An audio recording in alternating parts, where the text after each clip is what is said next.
Part 2, Project Earth.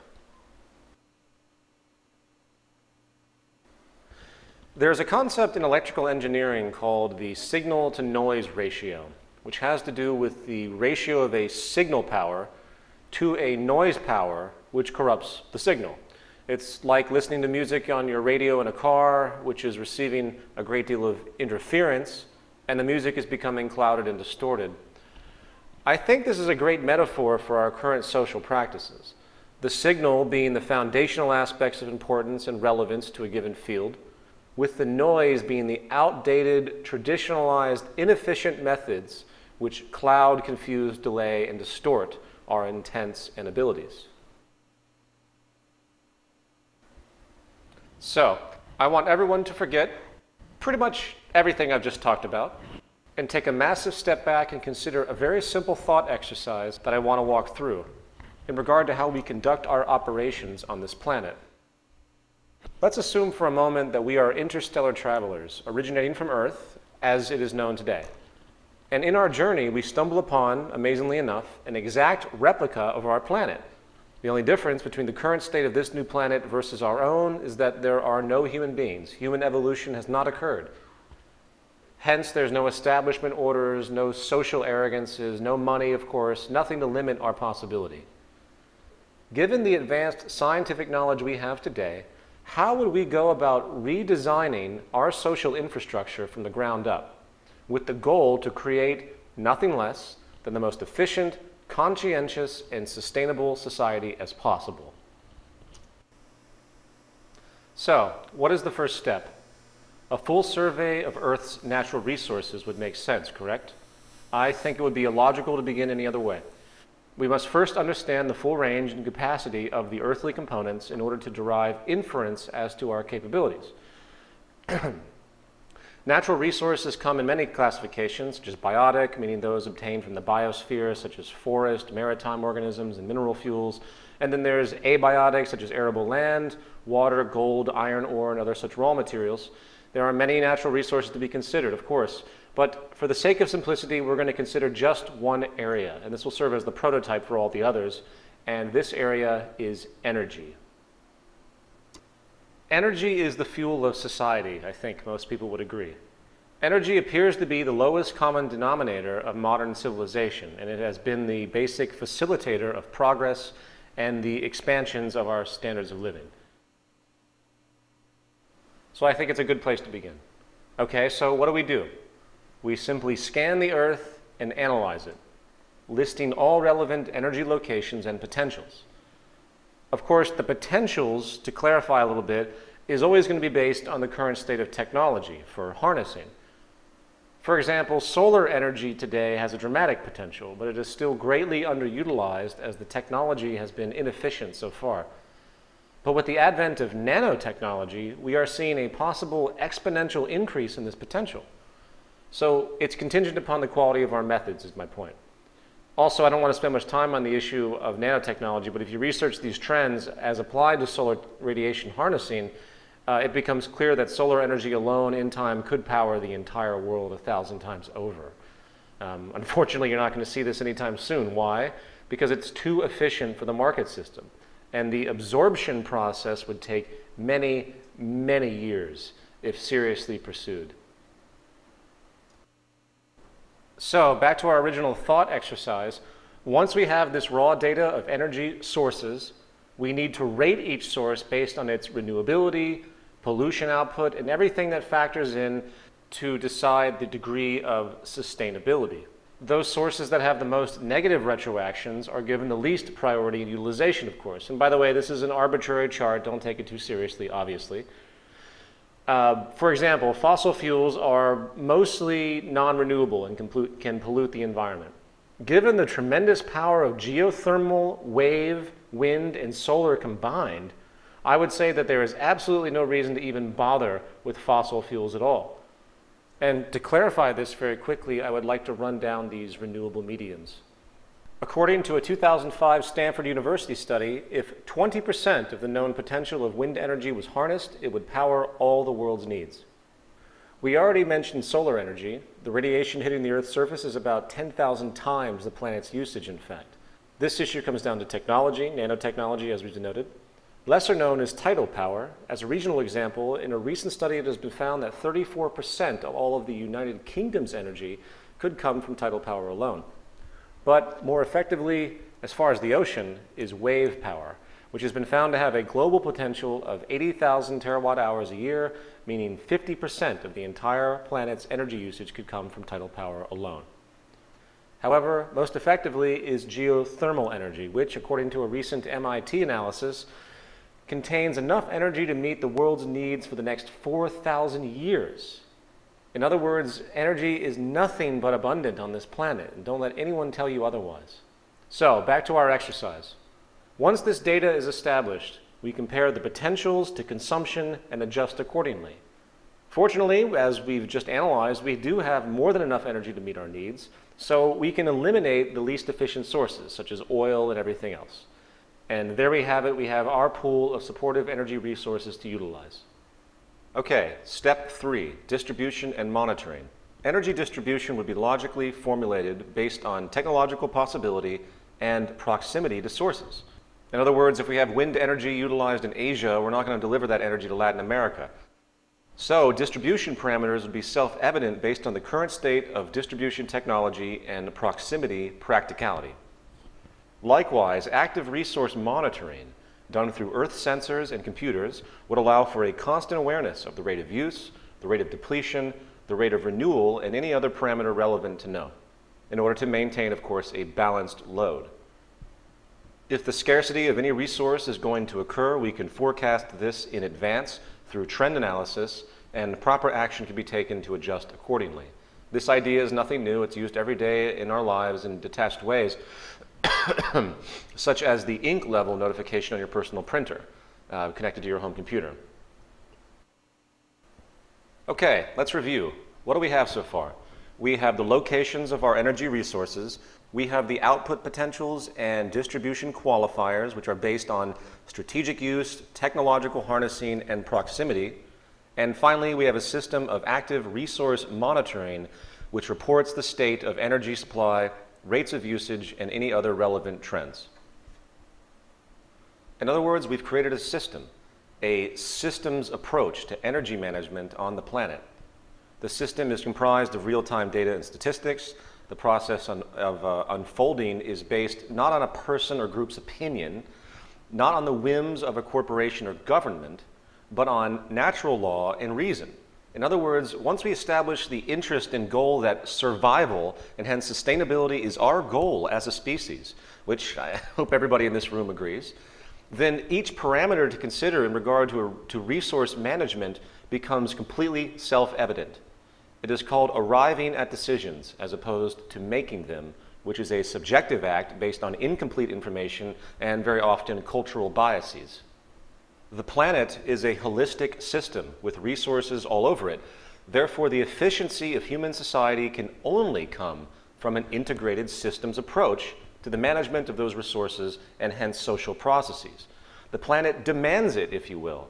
The only government that exists is planetary operations, is natural law. It is inherently negligent, illogical, and irresponsible to function in a detached manner, as we require a holistic system. Okay, using this energy model as our procedural example, this systems approach can be applied to every other earthly resource and quantifier. We survey, find potential, qualify for negative retroactions, and apply modern technology to harness, distribute, and monitor in the most logically advanced, holistic way possible. Naturally, a computer database management program would be the logical method to navigate these issues, where all the attributes we have discussed are fed in with strategic computation applied. And since the goal is holistic maximum efficiency, the automation of adjustments also becomes very simple. For example, let's say we have 2 geothermal power plants in the same region, each outputting in tandem the required amount of energy for that region. One day there's a problem, and the output of one plant drops by 30%. This would be seen by the monitoring system, and the other power plant's output would be automatically adjusted by 30%. It is reactive, just like the nervous system in your body, automatic. No reason to vote for it, no reason to debate it in Congress. It's automatic because it's self-evident. So, to summarize this approach, All planetary resources, from energy to minerals to maritime life, etc., are managed by strategically active statistical processes in a single global system which is programmed to adjust automatically to the changing environment. That's it. Correct me if I'm wrong, but I'm afraid there is no other way to achieve peak efficiency of our resource usage. It is a technical process. It's also very, very simple when you think about it, even though the specifics of implementation would seem complex for most of us who are untrained in systems engineering. Okay, so we have a global resource management monitoring system now, utilizing programming and feedback to maintain what we call dynamic equilibrium and peak efficiency. So, how does this same logical systems approach to management apply in regard to seemingly more complex mediums of social operation, such as the production of tangible goods for everyday human consumption? Well, we have a clear picture of our pool of useful resources, so the question then becomes, what do people need? This is actually quite an elusive question. On one side of the spectrum, you have the immutable necessities of life, such as food, clean air, water, and the like, while at the other extreme, we broach issues of vanity, material tools, leisure goods, and other issues which basically vary from region to region, culture to culture, and generation to generation. This latter part regarding value-based needs will be addressed somewhat later. But for now, we're going to focus on the former, the basic necessities of life for all of us. Food and water. Naturally consumable water supplies, or fresh water, would be sourced as part of our initial global survey and regulated and monitored as we discussed. When it comes to food, the first to consider is agriculture and then hence arable land. So we survey and locate all available arable land on the planet. Then we establish consumption statistics based on the population's usage. Now, obviously analysis would become much more complex than what I'm denoting here because there are many things to consider, such as the growth propensity for certain crops, the methods used for cultivation, the need to counter negative retroactions, and many other fine points. However, once again, each one of these issues can be isolated, recognized, and quantified to one degree or another systematically. I want to continue to address the process. That's the most important point. Now, to extend this point, the conventions used for cultivation and preservation of food and water right now only takes us so far. This is an area where technology becomes critical in light of our growing population. In society today, food and water scarcity is massive in developing nations. Here is a projection done by the IRRC regarding water scarcity by 2025. In turn, as of now, 1 billion people are starving on this planet according to the United Nations. It's probably a lot more than that, considering how the United Nations tends to whitewash such issues if you pay attention, but nevertheless, it's still insane. And anyone who is paying attention knows that the problems of food scarcity and water scarcity is 100% economic. The technical resolution of the problem can happen with the mere application of existing methods, namely desalinization and hydroponic agriculture. Technological advancements such as desalinization processes can make fresh water both from seawater and even brackish water sources, using reverse osmosis along with other developing methods. This is yet another example of how technology is just as much a part of resource management as resources themselves. The idea that usable water is scarce is only true in relationship to the limited methods we are currently using, compounded, of course, by the economic nonsense we have already mentioned. The same goes for hydroponics, which is a method of growing plants using mineral nutrient solutions in water without soil. In fact, we could theoretically grow food in the middle of the Sahara Desert with proper irrigation by simply tapping down to the water table. I believe it's about half a mile to a mile down. It might sound like a long way, but again, many things that seem extreme to us today become commonplace through time. And, by the way, I hate to sound negative, but if the United Nations was truly concerned about the well-being of the third world, if they really cared at all, frankly, they would be facilitating the building of desalinization plants along the coast of every suffering nation to convert ocean water to consumable, usable water, and then they would filter organic nutrients from the ocean itself into hydroponic greenhouses. That would resolve.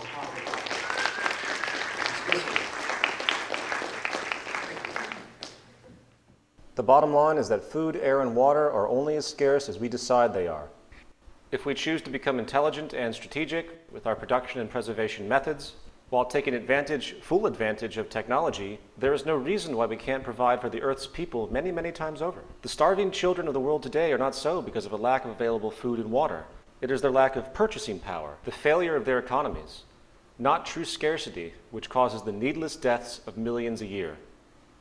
In the world today, one person dies of hunger every second because of poverty.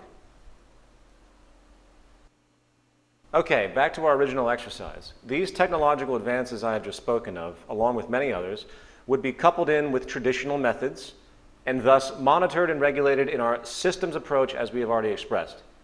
The point is that new efficiency-increasing technologies would be quickly incorporated into the system based on qualifiers. Now, you will notice once again that choice becomes self-evident. As long as the integrity of our methods of evaluation, which is the scientific method, is strictly followed, coupled with the goal of maximum efficiency and sustainability, the process of societal construction and organization becomes almost entirely self-evident. We are arriving at decisions based on this simple goal of maximizing efficiency in whatever way we can.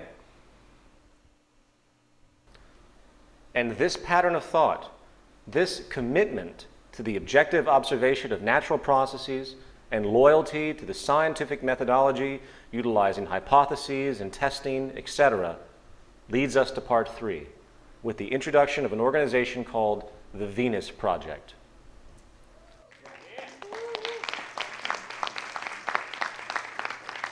Everything that we have just talked about are the basic attributes of a social design called a resource-based economy. This term was coined by industrial designer and social engineer Jacques Fresco, who is the director of the Venus Project, which he runs with his associate Roxanne Meadows out of Venus, Florida. Mr. Fresco has been focusing on the concept of sustainability and culture for the past 70 years. He is 93 years old now. This is all he has ever done, and the majority of things you're seeing in this presentation come from his worldview. The Venus Project recognizes that the Earth is indeed abundant with resources, and that our outdated methods of rationing resources through monetary control are no longer relevant, and in fact very counterproductive to the efficiency of society and hence our survival. The monetary system was created thousands of years ago during periods of great scarcity and has no legitimate relationship to our true capacity to produce goods and services on this planet in this day and age. We know now that with a unified systems approach to global management, as we have just described, that the human species will be able to express its full potential. In fact, I will say explicitly that that is the only way you could ever maximize the efficiency of the planet and hence our usage of it, is a global systems approach.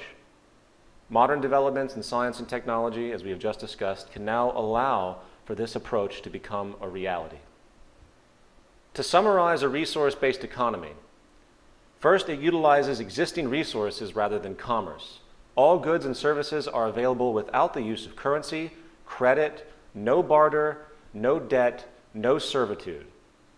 The aim of this new social design is to not only free humanity from the repetitive, mundane, and arbitrary occupational roles, many of which hold no true relevance for social development, but also encourage a new incentive system that is focused on self-fulfillment, symbiotic awareness, education, social awareness, and creativity, as opposed to the contrived, shallow, self-centered, corruption-generating goals of wealth, property, and power, which are not only dominant today, but abhorrently actually praised by the population. The great realization of this concept is that through the intelligent management of the Earth's resources, along with the liberal application of modern technology and science, we have the ability to create a near global abundance on this planet and thus escape the detrimental consequences, both physical and psychological, generated by the real and artificial scarcity and waste which is prevalent today. The end goal isn't just about physical sustainability in and of itself, in fact. It's also about the larger goal of cultural change. The values of humanity are created by the social system, and we feel this approach will not only bring us in line with natural law, enabling a high standard of living, but will ease social stress dramatically and allow for people to flourish without the aberrated consequences we see over and over today. We're being poisoned by our social system. War, poverty, and 95% of all crime are essentially monetary related if you look carefully. The Venus Project recognizes this, and if we can adapt to this new approach, I think we can completely eliminate these issues.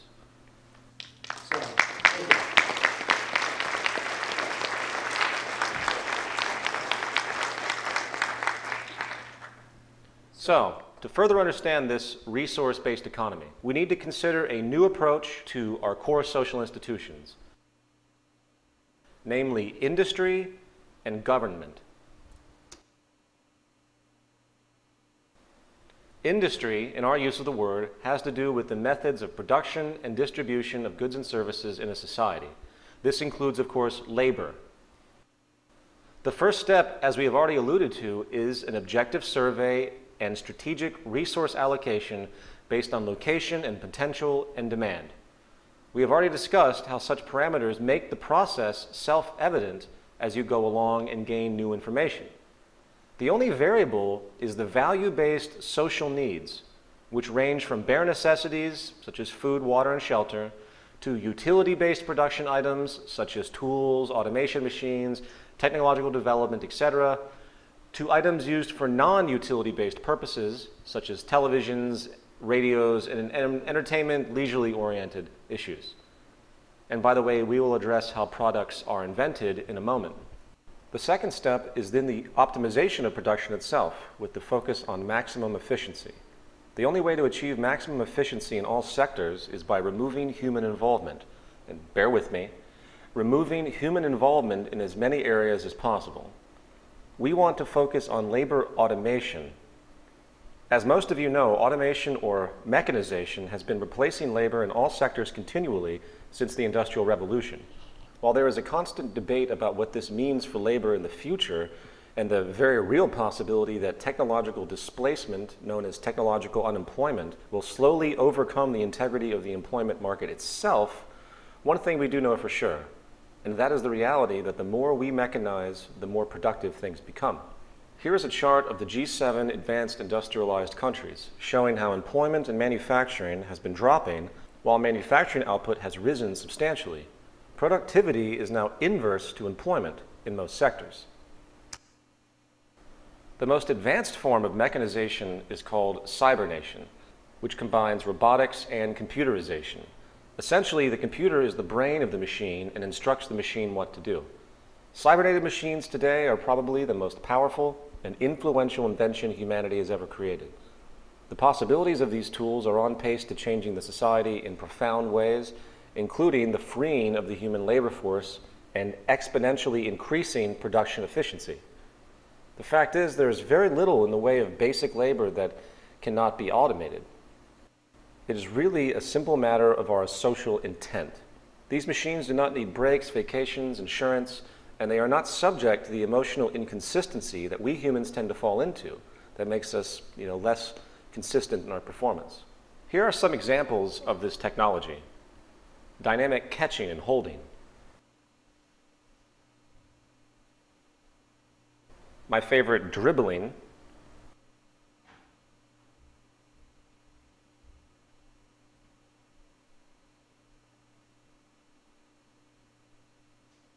Optical tracking, of course, throwing, tweezer manipulation. I like this one, the dynamic catching of a cell phone.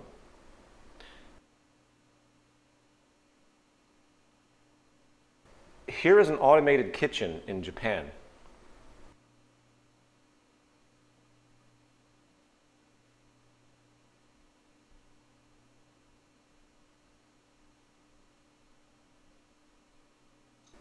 Here is a fully automated waitstaff, if you will, in Germany.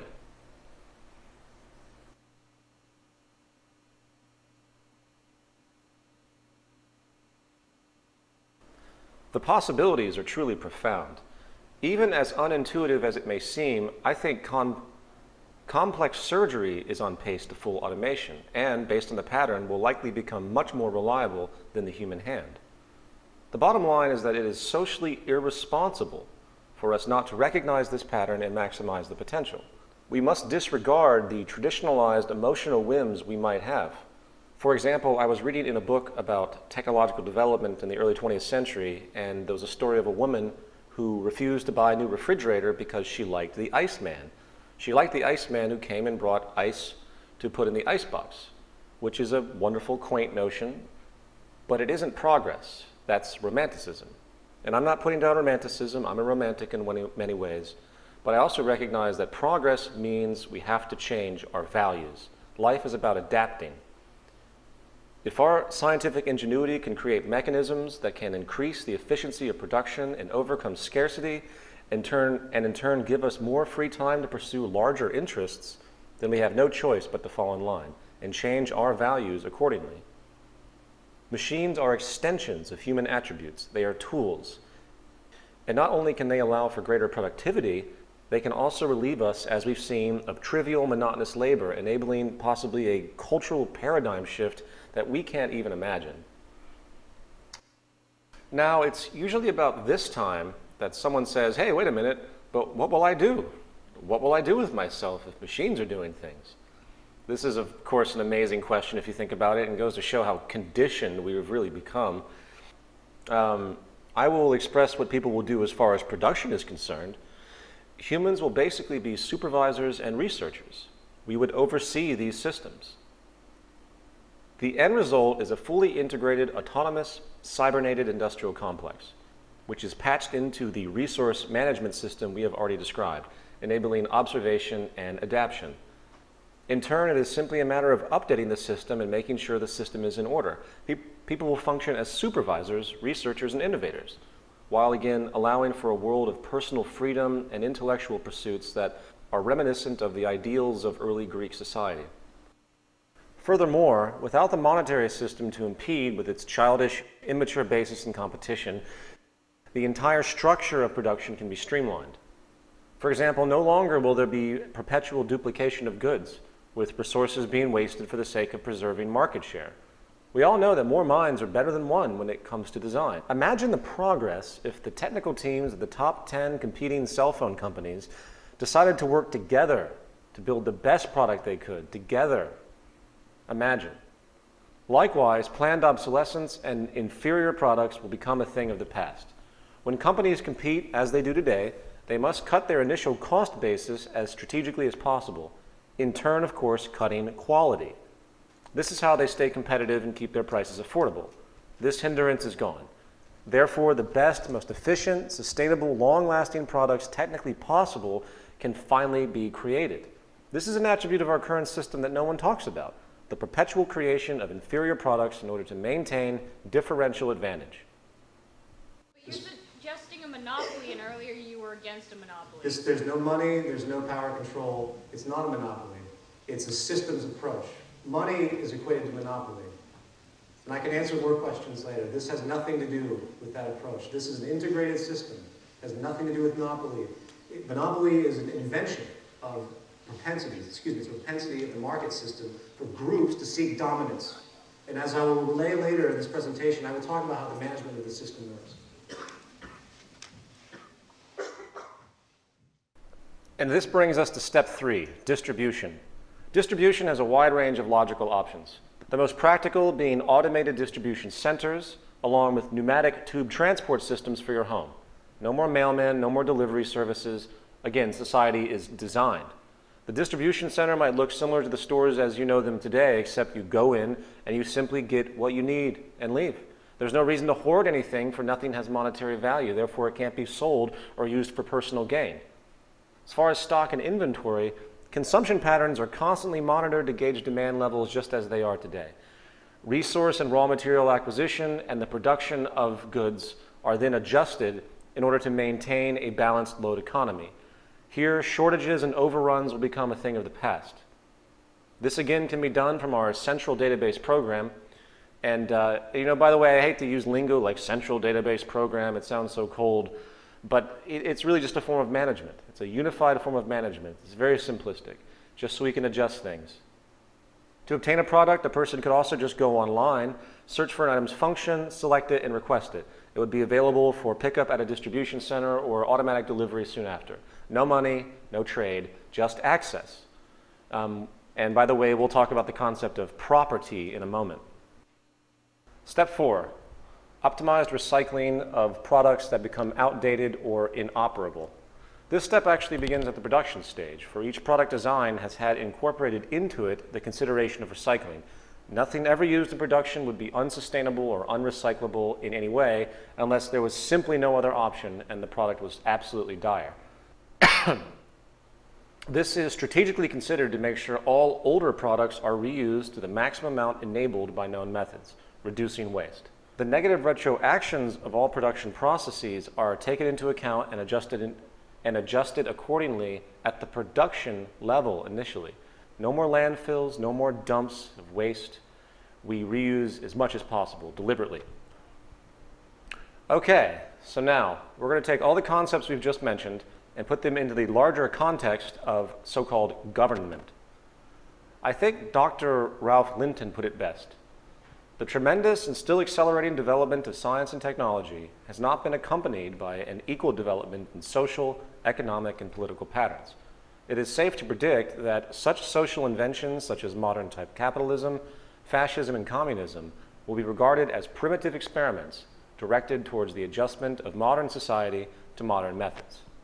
So first, we need to take a step back and ask ourselves the question, what is the point of governance? What is truly relevant to the integrity and fluidity of society?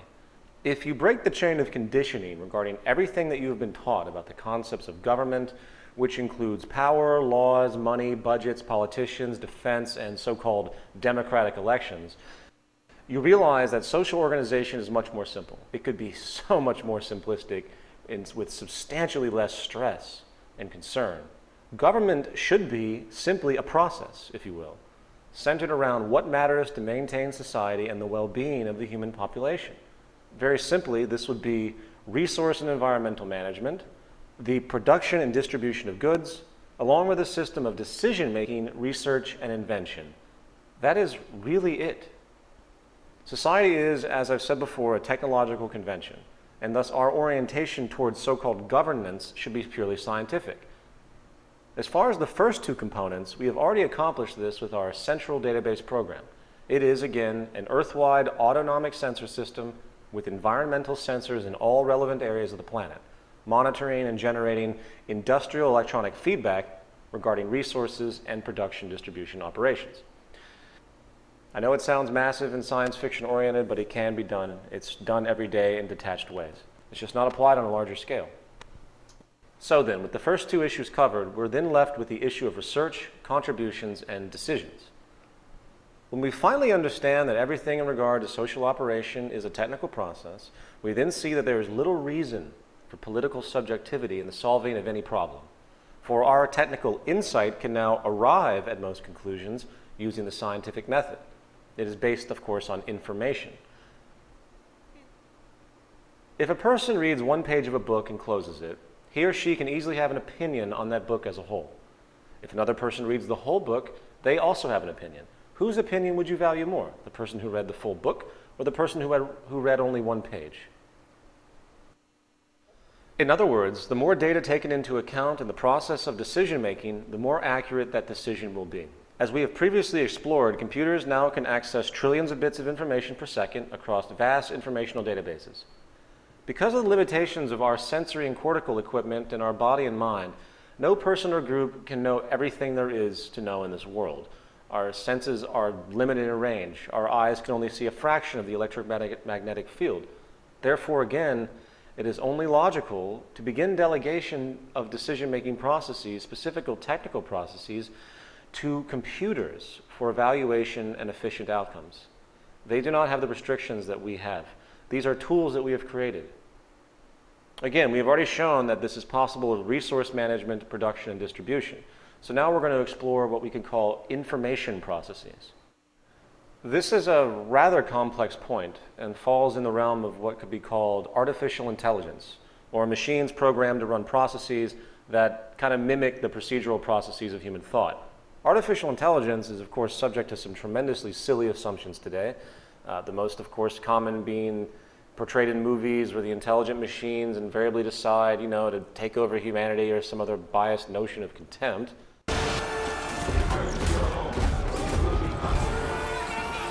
The suicidal reign of mankind has finally come to its end. You have been deemed hazardous. Will you comply? You can kiss my ass, metal dick. In fact, I would say that science fiction seems to get off exclusively on showing the world being overcome by machines and the human beings enslaved. In the words of Arthur C. Clarke, the popular idea, fostered by comic strips and the cheaper forms of science fiction, that intelligent machines must be malevolent entities hostile to man, is so absurd that it is hardly worth wasting energy to refute it. I am almost tempted to argue that only unintelligent machines can be malevolent. Those who picture machines as active enemies are merely projecting their own aggressiveness. The higher the intelligence, the greater the degree of cooperativeness. If there was ever a war between men and machines, it's easy to guess who will start it. The interest is to create an active informational database containing literally all known technical knowledge, ranging from the properties, combinations, and applications of every element of the periodic table to even the complete history of technological invention. A system of associations, of course, needs to be created and codified to enable such a thing, but there are plenty of projects that are working on this right now.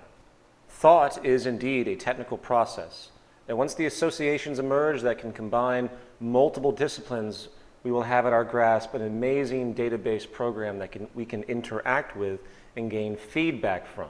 It could likely come in the form of a simple website. You would pose a problem or question to the database, and it would give the best possible feedback based on the current state of knowledge at that point in time. No different than interfacing with a calculator, but this new calculator has a powerful associative system and an extensive database of knowledge that can not only understand and compute math, it can integrate physics, biology, and other aspects into a unified, concentrated awareness. Say I had an idea for aeronautics.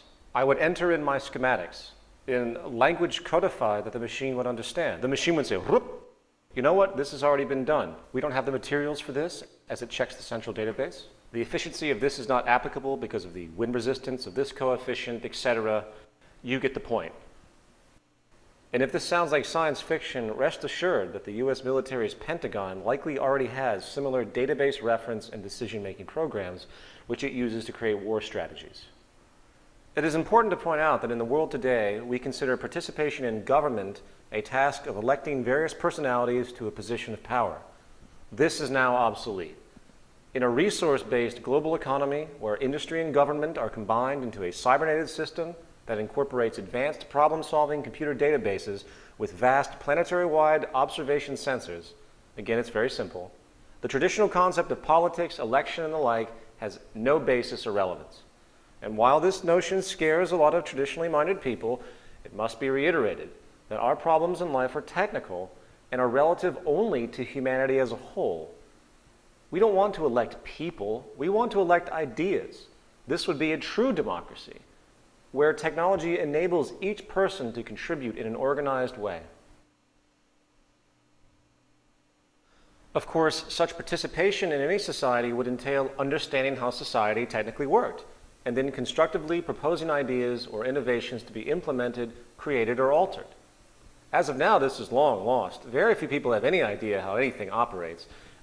These things are just going on around them. They have no idea what's going on. People can't contribute to anything unless they understand what comprises what they want to contribute to. This is something governments have known for a long time, which is why you tend to find that there's a lot of dumbing down going on in the world. So, as far as interaction, first one would interact with the informational database, which is available to everyone and could input their proposal. Then the database, with its historical knowledge databases and data integration, would analyze the concept for its scientific and technical integrity, along with optimizing the materials required, if applicable, based on current understandings and availabilities. Again, it's unified. If the proposal is initially accepted by the central database after cross-checking it to make sure the integrity is intact, then it would either be immediately put into production, as would be the case with the desired invention, or it would be turned over to a group of rotating interdisciplinary teams that oversee the implementation of the new proposal and orient it into the social system. These are simply technicians who maintain the system, no different than how people maintain anything today. The person or group who submitted the proposal in question would then be invited to participate and become a part of the interdisciplinary team relevant to the idea if they choose to. These interdisciplinary teams of technicians oversee the system and also help orient research projects to continue growth, efficiency, and social evolution. They would do research in scientific fields relevant to the functionality of society. In an optimized version of this system, I think it's safe to predict that no more than 5% of the world's population would be needed to run the show. The more optimized and powerful our technological capabilities and methods become, the more that number decreases. And you know, I think it's important to mention, a lot of people, they read too much science fiction, they take books like Brave New World in 1984 a little bit too seriously, and they see something like this as a power consolidation in some amazing way. But you have to understand that we're removing the mechanism. Look, we have to remember that we entrust our lives to science and technology every single day, and to the people that work with this technology. When you have a problem with your car, you don't take a vote from your neighbors as the solution. You go to somebody that works in that particular field, who knows what they're doing, education.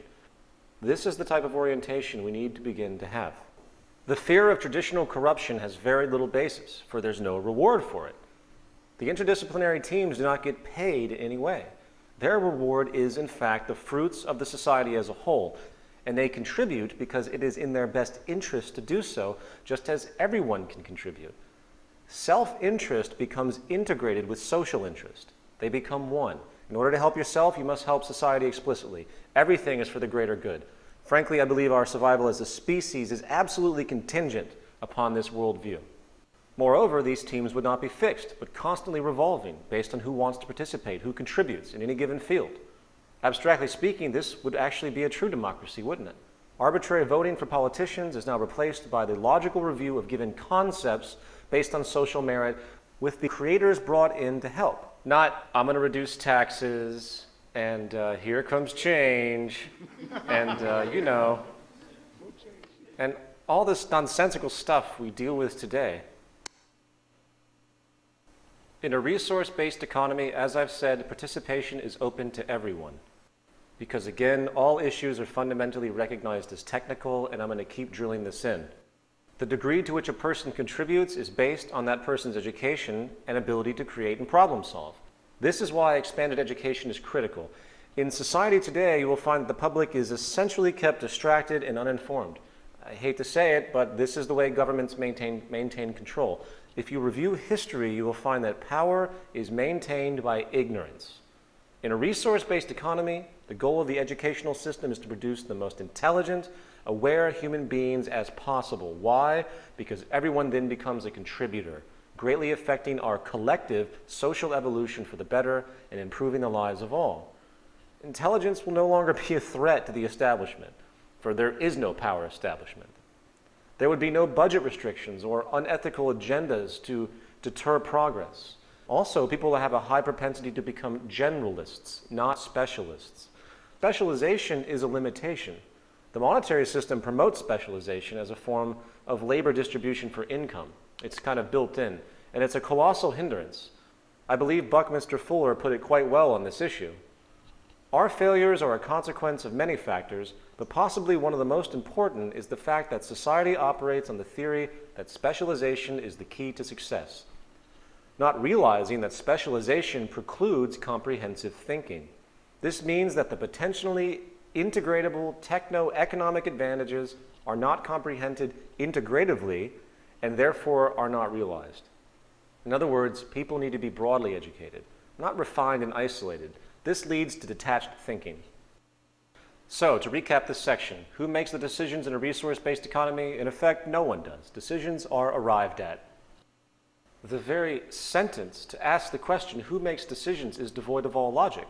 It's not who makes decisions, it's by what method are decisions arrived at.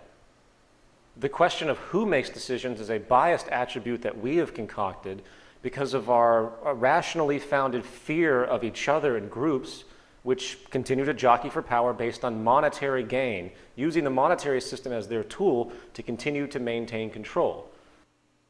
In a resource-based economy, decisions are arrived at by the use of the scientific method, utilizing computers that gain real-time feedback from the environment in our central database program, coupled in with a central information database of all technical knowledge, maintained by revolving interdisciplinary teams which assist in aspects of society that basically cannot yet be automated. The goal is to increase objective decision-making as much as possible, and when we understand that our problems in life are technical, the merit of this approach is without parallel. People see this and they say, oh, this is far too idealistic. No, this is nothing but pure practicality. In the end, the only real relevance to so-called government is 1, the production of goods and services that are equally available to all, 2, research projects and educational systems to expand our knowledge, understanding, and applications, and 3, the constant monitoring of the Earth's resources and atmosphere for feedback and possible environmental problems, enabling us to restore and maintain a clean, pristine environment. Also, not to mention, without the wasted energy and resources of going to war every 5 or 6 years, and other aspects of the monetary system, we could actually look at true threats to humanity. What are the true threats to humanity? Earthquakes and asteroids, diseases, environmental issues that we can't control yet, but eventually through science and technology, I think we will. The only real problems in life are the problems that are common to all human beings.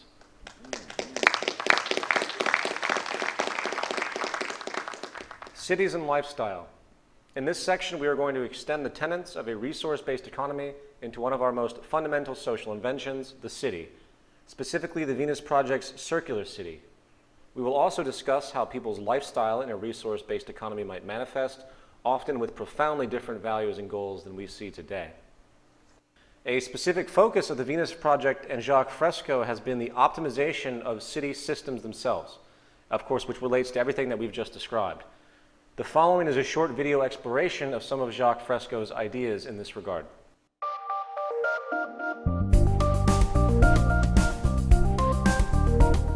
A society without a vision of what the future can be is bound to repeat past errors over and over again. This brief video will outline a vision designed to avoid old mistakes. This vision of efficiency, sustainability, and intelligent planning can lead us into a world of unlimited human potential.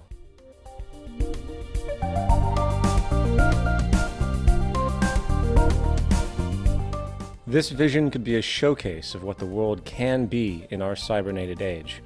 Science and technology could be used for human betterment and the restoration and protection of the environment, serving as an example of the intelligent application of the systems approach. While some people advocate the restoration of existing, worn-out cities, these efforts fall short of the potentials of modern technology. Modifying outmoded cities simply delays the inevitable problems. It is actually much easier in the long run to build newer cities from the ground up than to restore and maintain the old ones.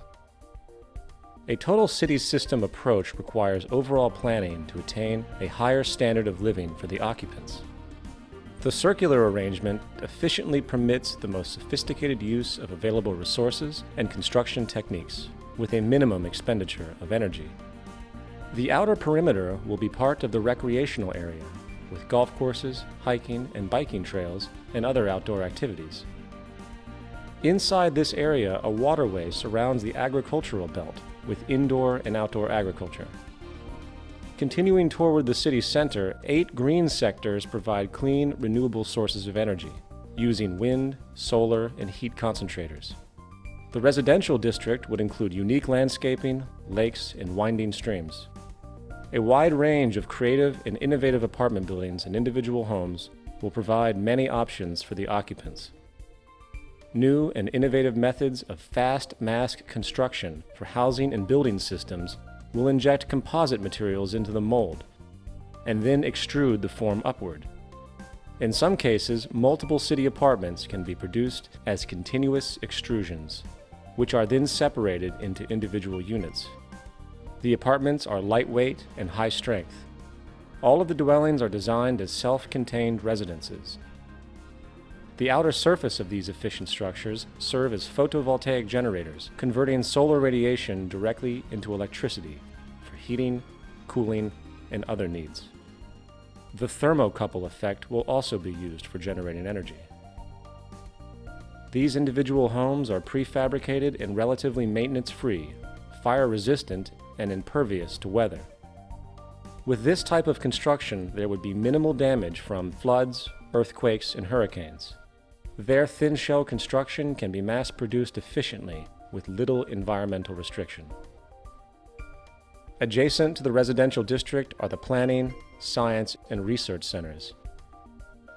The 8 domes surrounding the central dome house the art, music, exhibition, entertainment, and conference centers. The central dome houses schools, healthcare, access centers, communications networking. It is also the core for most transportation services, which move people by transveyors horizontally, vertically, and radially, anywhere in the city. This minimizes the need for automobile transportation, except for emergency vehicles. Transportation between cities would be by monorail or maglev. Waste recycling and other services are beneath the city. The plan will use the best of clean technology in harmony with the surrounding environment. The Central Dome also houses the cybernated complex, which serves as the brain and nervous system of the entire city. It might project a 3D virtual image of Earth using satellite communication systems which provide information on weather, agriculture, transportation, and overall functionality. This cybernated system will use environmental sensors to help maintain a balanced load economy, which avoids overruns and shortages. For example, in the agricultural belt, electronic probes monitor and maintain the water table, soil conditions, nutrients, and more. This method of electronic feedback can be applied to the entire city system. With computers now able to process trillions of bits of information per second, they are vital for arriving at more appropriate decisions for the management of the cities. Colonization of the oceans is one of the last frontiers remaining on Earth. Prodigious ocean city communities will evolve as artificial islands, floating structures, undersea observatories, and more. These large marine structures are designed to explore the relatively untapped riches of the oceans, provide improved mariculture, freshwater production, energy, and mining. They could also provide almost unlimited riches in pharmaceuticals, chemicals, fertilizers, minerals, and other energies. Ocean cities would be resistant to earthquakes and greatly relieve land-based population pressures. Unsinkable floating sea domes will provide for those who prefer unique offshore or island living. In the event of inclement weather, they could easily be towed ashore, mounted, and anchored to elevated support structures. Mariculture and sea farming systems are used to cultivate and raise fish and other forms of marine life to help meet nutritional needs.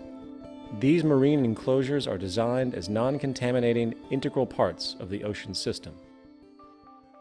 A sustainable environment can be achieved through the infusion of technology and cybernetics applied with human and environmental concern to secure, protect, and encourage a more humane future. In the final analysis, we are one people and we share one planet.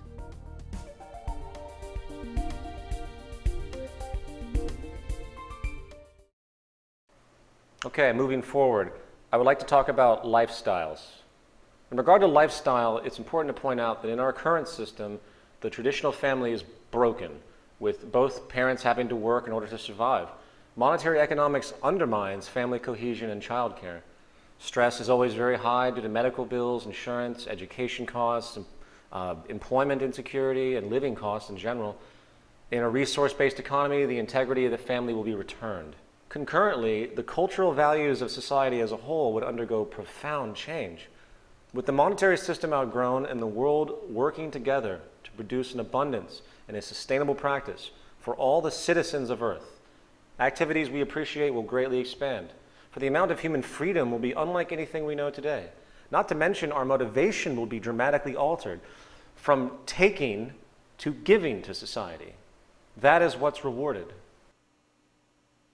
Now, one of the more in-depth changes in values and lifestyle will be the way people think about property. And I know this is a sensitive point. In most of the world today, property is a powerful concept, with people often associating their social status to what they own. Excuse me. As stated before, the monetary system requires cyclical consumption to function. This naturally leads to the need for people to be manipulated into thinking they want or need a particular good or service. With the powerful tactics of modern advertising, most in the world support an artificial, materialistic value system that entails wanting more and more goods and services, often regardless of necessity or utility. This influence will no longer exist. There is no reason for us to manipulate each other anymore. Communism. Oh, yeah. Not to mention that in a resource-based economy, there is no reason for property. And you know, you can throw out labels about this system in regards to social ideas that have existed in the past, but until you address the reasoning that these ideas came from, until you look at the train of thought, the arrival of conclusions based on tangible, unfolding intellectual inference, then there's no point to even consider that this has anything to do with anything else. Moving on, back to my point, there is no reason for property in a resource-based economy. Property is an outgrowth of scarcity. People who had to work very hard to create or obtain a product or resource in turn protected it because it had value relative to the labor entailed along with the scarcity associated. Property is not an American or capitalist idea. It is a primitive mental perspective generated from generations of scarcity. People claim ownership because it is simply a legal form of protection. In fact, it is a form of controlled restriction. In a systems approach designed to produce efficiency and abundance, without the need for money, the idea of ownership becomes absolutely irrelevant and extremely impractical.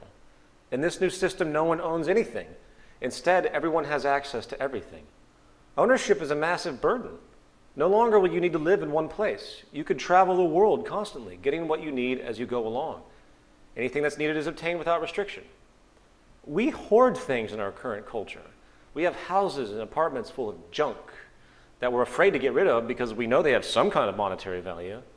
And again, there's no reason for abuse in such a system because there's nothing to gain. You can't steal things that no one owns, and you certainly couldn't sell them. In this system, without the need for money, the idea of ownership becomes irrelevant. It is a shared system. In this model, the city complex, or in fact, the entire world, is really your home. If you require an automobile for whatever reason, the car is made available to you. When you get to your destination, the satellite-based driving system, which we do have today, we can drive cars with satellite.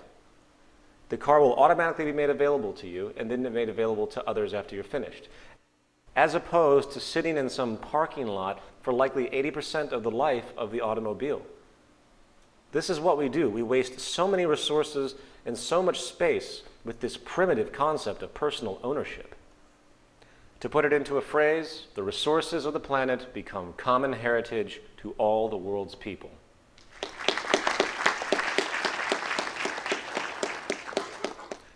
It's important to point out, as we've previously denoted, that in society today, the need for property results in extreme product overlap, planned obsolescence, and redundant waste. There are many people today that criticize what we talk about without giving any reference to how sick the current establishment really is.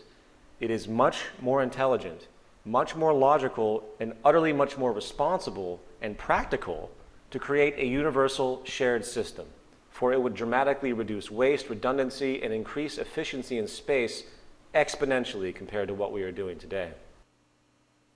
And this leads us to our final section, part 4, the transition. Unfortunately, regardless of how well-reasoned, clear and obvious any new idea may be, the public today still maintains, on average, a tremendous fear of any form of social change. This is largely due to the propaganda and indoctrination which has been pushed upon them by the various establishment powers, which, of course, prefer to maintain their power. In fact, it really isn't the technical understandings and implementation of the physical attributes that comprise a resource-based economy which is the problem. What we're describing is nothing more than the practical application of known methods. And even if we couldn't do certain things right now, it's the reasoning that's important. It's the methodology we should be using that I hope everyone here thoroughly understands. The problem, in fact, is the opposing cultural values of society. That is what stands in the way. The ingrained patterns and uninformed nature of the conditioned culture. This is the most difficult aspect to consider when we talk about moving from point A to point B. And this is where the Zeitgeist Movement, an organization I work with, comes in. We are the activist communication arm of the Venus Project. We are here to spread statistical information and socially positive value identifications in the hope of bringing people into an awareness of the incredibly positive possibilities the future can hold. Once these understandings are fully realized, I really believe that most people will never be able to look at the world today in the same way. And the problems we find as commonplace today will become simply unacceptable, motivating change. I would like to quickly point out that the term zeitgeist is defined as the general intellectual, moral, and cultural climate of an era. The term movement very simply implies motion or change. Therefore, the Zeitgeist Movement is thus an organization which urges change in the dominant intellectual, moral, and cultural climate of the time, specifically to values and practices which would better serve the well-being of the whole of humanity, regardless of race, religion, creed, or any other form of contrived social status. We are, again, in effect, the educational and activist arm of Jacques Fresco's Venus Project, working to unify the world in this common direction. To date, we have about 360,000 members operating in about 100 regional chapters over about 200 countries, which is pretty good considering the movement's only been around for about 9 or 10 months.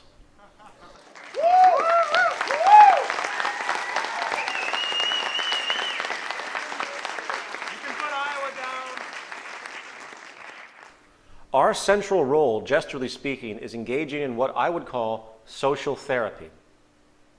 The little discussed reality is that human beings are subject to social conditioning in a powerful way.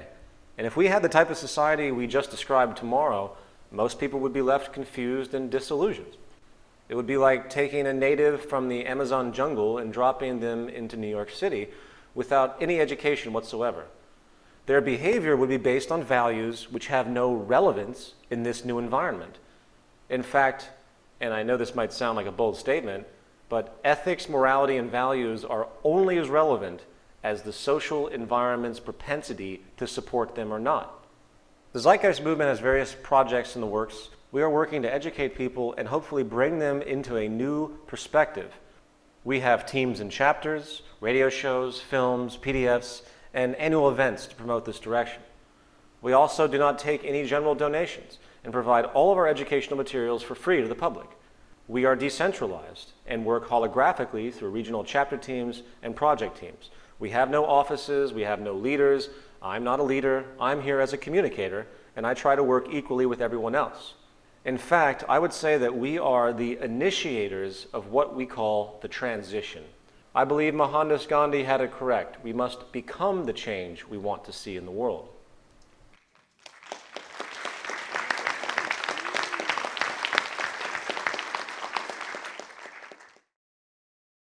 Now, the transition itself from our current system into a resource-based economy is a very complex thing to consider. Of course, I get asked this all the time, which is why I'm bringing this up. And unfortunately, the variables are beyond our current foresight. The central issue, however, is awareness. If the public's consciousness can be expanded to understand and accept the incredible potential the future can hold, where poverty, war, 95% of all crime, along with the mundane, repetitive, meaningless jobs, can be eliminated, then I feel that they will be much more likely to adjust their values accordingly. And while there are many variations of outcomes and progressions that might occur as we move from our current system to the next, I will now attempt to summarize a probable path as I see it. The nature of industry to maximize profit by reducing input and labor costs shows a high propensity for the mechanization of labor. Since the Great Depression, this has been the case. The only reason technological unemployment hasn't consistently risen universally in the long term is because technology has also facilitated the introduction of new employment sectors with an adjustment period in between for laborers. In fact, the Great Depression, which was triggered by a lot of things, was also an adjustment period to mechanization. There were new skills that were learned by people that were unemployed as they adapted to the rapid increase to mechanization during that period of time. However, the rate of increase for technological development seems to pair up with Moore's law, if you were familiar. And that has to do with the exponential expansion of the capacity and size of technology. We're going to apply this in a broader sense. In other words, new employment sector skill adjustments, being the amount of time required to adapt to new emerging employment sectors, would need to be on pace with applied technological advancement itself. For example, today, 95% of America works in the service industry. Excuse me, it works in the service industry, often now in front of computers. People had to learn to do this, right? Being computer literate is almost a prerequisite for everything we do now. So there's a learning process, and that takes time. Loosely speaking, this adjustment period would need to increase at the same rate as technological change. There's no evidence this is happening. Technological process is leaving the human labor market behind. I believe that the reason new emerging sectors have consistently come about to save the human labor market as each sector gets replaced by machine is because the rate of change in technology was not that dramatic at that point in time. It hadn't sped up as fast as it is now. The human mind and body, which hasn't really evolved that much in thousands of years, now has to compete with its own creation. Mechanization is leaving us behind. In other words, we cannot adapt to the speed of applied mechanization. However, that's only one side of the coin. The costs of computer technology, which is the backbone of mechanization, is now becoming exponentially cheaper as well. The first mass-produced calculators were about $100 in 1949. That's $736 adjusted for inflation today. A new digital pocket calculator can now be obtained for $1 or less, if not free. Here is a chart done by Ray Kurzweil, who does brilliant research in technological trend analysis regarding the evolution of computer power and cost based on millions of instructions per second. In 1990, we had 1 million instructions per second for $1,000. 10 years later, it was 1,000 million for $1,000. 10 years later, it was 1 million million. And by 2020, it will be 1 billion million for the cost of $1,000. If we apply this pattern to technology as a whole, and by the way, again, this is speculative, but we do see most everything reducing in cost based on the efficiency of production. And if we apply this pattern to the whole of applied invention, this means it is simply a matter of time before the corporations can no longer rationalize their moral obligation to maintain their employees for the sake of the system. The cost differential between giving a human being a living wage versus automation will be far too dramatic. It will be far too cheap to mechanize. Of course, economists will argue this, and they'll say, oh, there's a trickle-down effect, and since the cost of production is consistently becoming cheaper, the cost of goods will become cheaper, and therefore purchasing power requirements of the individual becomes less. Sure, this might be historically true. I guess you could call it efficiency-based devaluation. However, that competitive decision is entirely contingent upon the whims of the manufacturer. Therefore, there is a contradiction of motives. Remember, they get the machine so they can cut costs, so they can make more profit from their current price structure. Once this occurs, we're going to see more unemployment and more instability. And sadly, instability is often the prerequisite for social change. The problems constitute what we call biosocial pressures. The more destabilized things become, the more motivation there will be to seek an alternative. Of course, this is a delicate balance.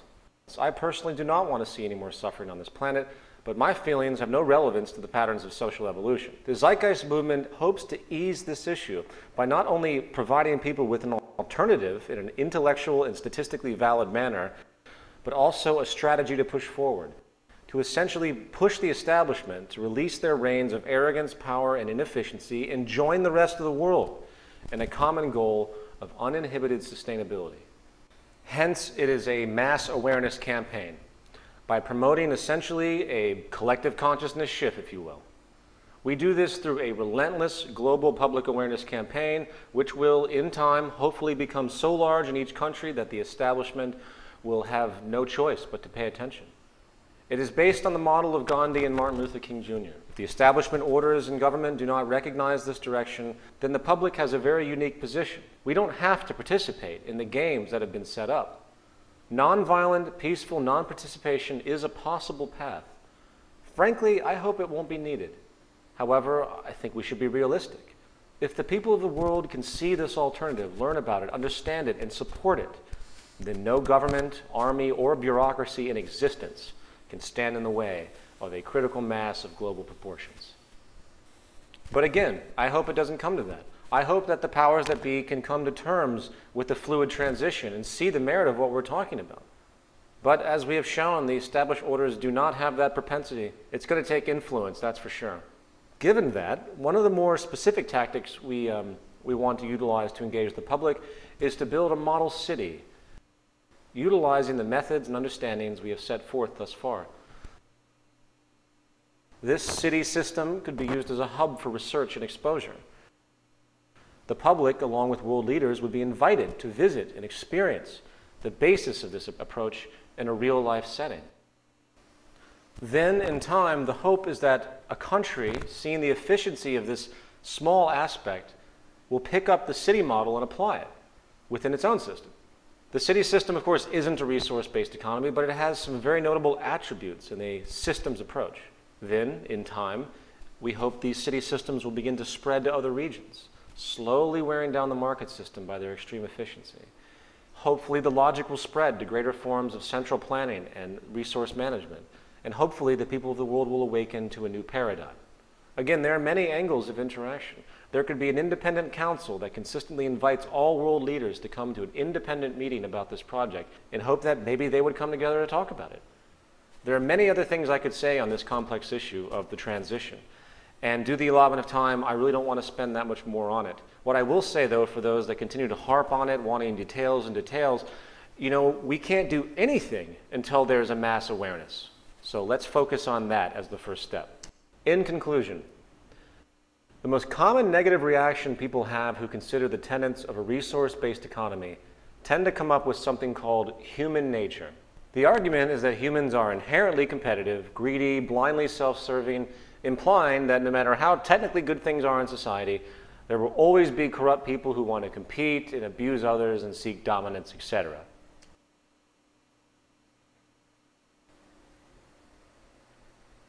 Is it against human nature to cooperate? That's the central question.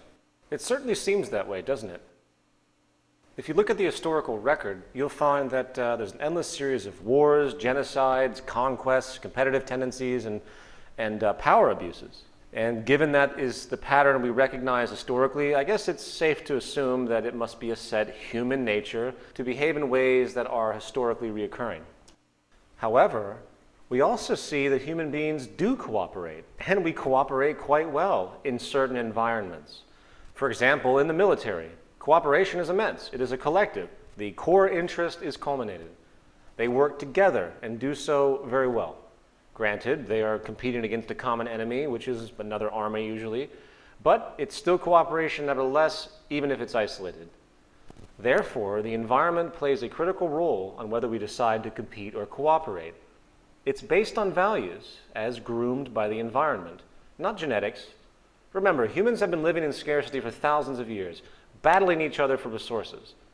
While this cultural pattern is still very much in existence today, you have to remember that our current model of society is based on the assumption of the persistence of scarcity. If we were to eliminate the basic environmental cause, we will likely eliminate most competitive effects. And as far as genetics and behavior, please understand the functionality of gene expressions are very much contingent upon environmental stimulus, especially in regard to behavior. Genes are not autonomous initiators of commands. They, in effect, produce proteins. They don't cause behaviors in any sense of the idea. In the words of Professor of Biology and Neurology at Stanford University, Dr. Robert Sapolsky, genes are rarely about inevitability, especially when it comes to humans, the brain, or behavior. They are about vulnerability, propensities, and tendencies. Now, of course, neurochemicals and physiological traits do set propensities for a person's reactions and social gravitation. It is the environment which is most responsible for our values and behavior. I have found no concrete evidence to support the idea that there is a predetermined human nature in this sense. Our values, methods, and actions are developed and derived from experiences. The central point is that it requires a transition of culture to assist in this new worldview being realized and identified with. Given that, I have one final point I would like to leave you with. Anthropological studies have found that cooperation between non-human primates often comes from the notion of kinship. We humans share this as well. For example, most people tend to regard their family higher than their friends. Just watch The Sopranos and you'll see this association in play. There's their family, then there's their mafia family. It's just a clique. And these cliques develop by association. Well, interestingly enough, paleontologists have found that all of humanity seems to be linked back to a woman they call mitochondrial Eve, who lived about 250,000 years ago in Africa. She evidently bore a mitochondrial genome, which was the template for all later mitochondrial genomes as we know today. In other words, we're all related. We are all kin. We're all family. Likewise, quantum mechanics, string theory, if you subscribe to these abstract fields, teach us that the divisions we see in our five-sense reality are essentially surface illusions. There is no separation. We exist in a sea of molecular flow. It doesn't matter what you call it, but the deeper we go, the more unified and similar things seem to become. In other words, all signs point to unity.